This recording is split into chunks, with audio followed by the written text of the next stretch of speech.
Hello, good morning. मैं हूं आपका दीपक। तो भाई पहलगाम पे जो अटैक किया था, पाकिस्तानियों को मुंह तोड़ जवाब दिया है भारतीयों ने। ये देखो, मई घुसकर भारत की सेनाओं ने एक कोऑर्डिनेटेड ऑपरेशन के जरिए आतंकी ठिकानों को निशाना बनाया। और सबसे खास बात, जो लाइन पहले दिन प्रधानमंत्री नरेंद्र मोदी ने ली थी कि हम इस बार जो आका हैं, असल जो मुजरिम हैं, उनको निशाना बनाएंगे। तो चाहे आप बहावलपुर की बात करें, मुरीदके की बात करें, वहां पर जो हाफिज सईद की बात करें, तलहा सईद की बात करें, या बाकी जो उनके मसूद अजहर की बात करें, हालांकि ये बड़े जो सरगर्म पहलगाम का हैं, बदला।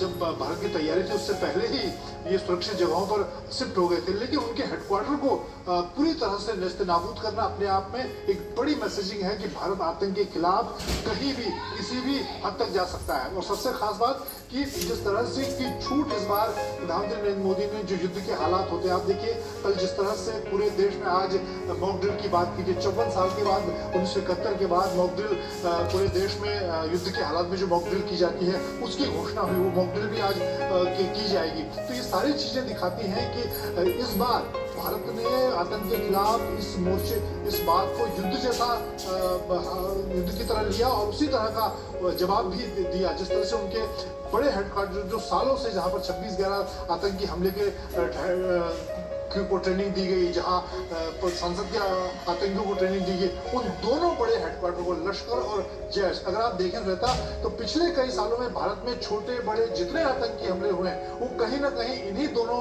जो बड़े हेडक्वार्टर हैं, लश्कर और जैश, यहाँ से ये सारे टारगेट्स तय किए गए थे। अरविंद और जितेंद्र, मैं आपके पास आती हूँ, लेकिन हमारे वरिष्ठ सहयोगी अशोक सिंघल भी हमारे साथ जुड़ चुके हैं।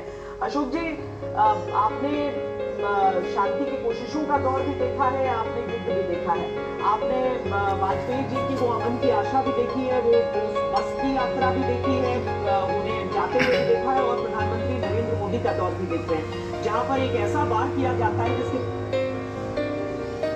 अपने हथियारों को, अपने मिसाइलों को दाग कर, तो ये दुनिया के मजबूत देश का मिसाइल।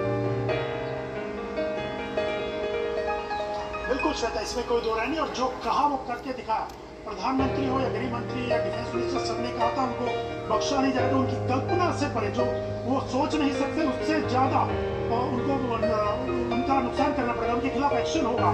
तो वही जो सिर्फ पीओके में नहीं बल्कि पाकिस्तान के भीतर भी अपनी जमीन से हमला किया गया, टारगेट किया गया और उनके आतंकी ठिकानों को तबाह किया गया। तो ये अपना में दिखाता है कि जो इरादे हैं, और उसके बाद अब जो एयर स्ट्राइक की गई मिसाइल से हमला किया गया आतंकियों के ठिकाने पे, तो कहीं ना कहीं अलग दिखाता है, मजबूत इरादे दिखाते हैं और निर्णय लेने की क्षमता जो एक दिखाती कि निर्णय कैसे लिए जाते हैं, जो कहा है वो करके दिखाया।